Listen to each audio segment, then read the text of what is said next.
belongs. We haven't had two modern-era wide receivers going in the same year since 1983 when Bobby Mitchell and Paul Warfield went in. This is the year. It's not going to happen. We'll see, and we'll all find out the night of NFL honors the evening before the Super Bowl. That's right, Chris Rose. We will. Housekeeping, Michael Silver calls it when he's talking about T.O. Okay, we'll get to that. Taking a look here at who made the cut for the Gold Jacket finalists presented by Kay Jewelers. That's it. It used to be a laundry list of names. We're down to just those names. Only 5 of them, Kay, will make it. A couple of them, friends of the show. We like to see that. And I'm seeing, let's see, 1, 2, 3 wide receivers. 3 wide receivers. 5 players make it in. So, Shregs, do we see 0? Do we see 1? Do we see 2? Do we see 3 wideouts? This is so complex because Randy Moss, I think when he finished his career, we said slam dunk. But I also thought that with T.O., slam dunk. Those guys, you can't write the history of the game without them.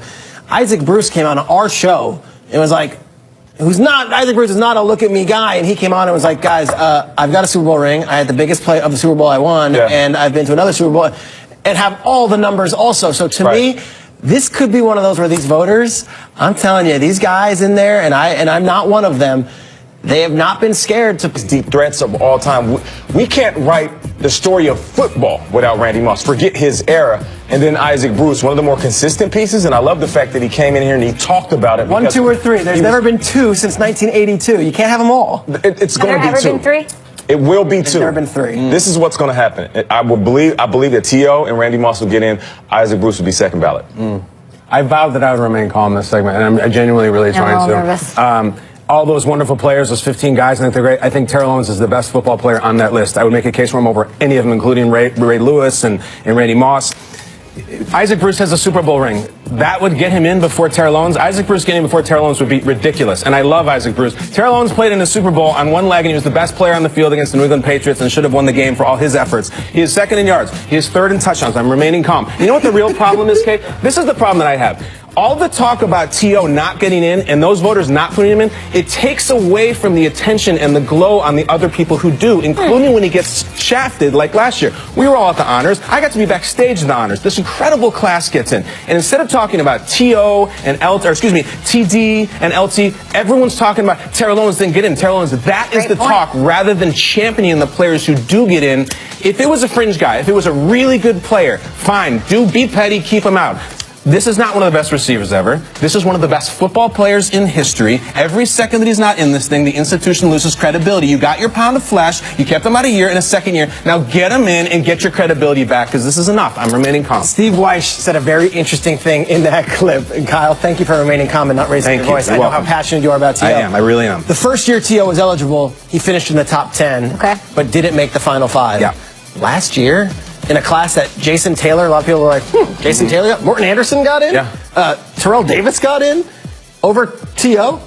T.O. didn't finish in the top 10 last year in voting. He regressed. He took a step back. So unless there is someone in that room with same voters this year. But you know what that was? That was the talking and the chirping he was doing when he was getting ran up on by all these sports outlets, and he would say, listen, I don't need to be in the Hall of Fame. And you know what? I believe that's him kind of rebelling a little bit because I feel like he should be validated by getting in the Hall of Fame, but he's trying to speak out and say he doesn't need it. T.O., you might not want it at this point, but the game needs it. There's a great validation on the sport of football, just like Kyle is saying, for you to get in. I want to see it. You had an influence on a host of wide receivers. These young guys doing what they're doing. Odell Beckham dancing in the end zone. Julio Jones balling out. All these guys.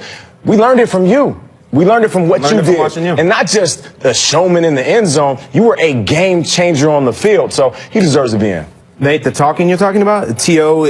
kept him out. If that's true, and voters didn't vote on him because he talked or I feel like that's why he regressed. That's Bush League. It has nothing to do with it. It has to do with what you did during your career. You say something to TMZ I should be in, Bush League. It has nothing to do with it. But that's not true because the standard, all players are held when they get into the Hall of Fame, when their cases are made, is how much they were with the media, what they did on and off the field. Doesn't that play into it? No, it's supposed to be your impact on the field. If it should just be numbers and they don't have to have debates on it at all, just take it by the numbers, hack the line, and let him in. And I think there is something to that during his career. But now that he's over and he hasn't played for years, now listen, it has nothing to do with it. What he says when he goes to Canton, Ohio, and talks to reporters, nothing. Forget so what should T.O. be doing? What should T.O. be doing right now over this past year? Wait, let me get back to what you said, because I'm not going to just sit here and dry snitch on players that are in the Hall of Fame, but if you look at guys' resume, what they did on and off the field, there's some guys in there that had some sketchy past that are in there, and we respect them as some of the best football players of all time. It's football. If you are a great football player, you deserve to be in there, immortalized with the rest of the greats.